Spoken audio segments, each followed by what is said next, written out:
আসসালামু আলাইকুম। ছোট সুন্দর বাজারের পাশে গড়ে উঠল বড় এক ব্রিজ। আপনারা সবাই দেখে উপভোগ করুন।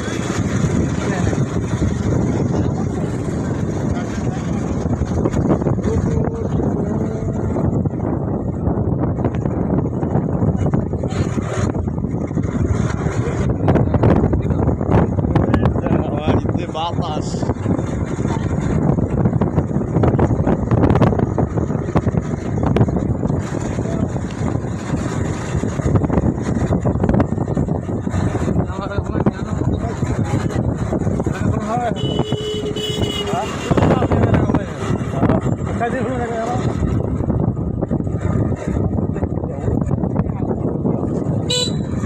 রাত্রে গেলেন 10টা বাজে রাত্রে বেশি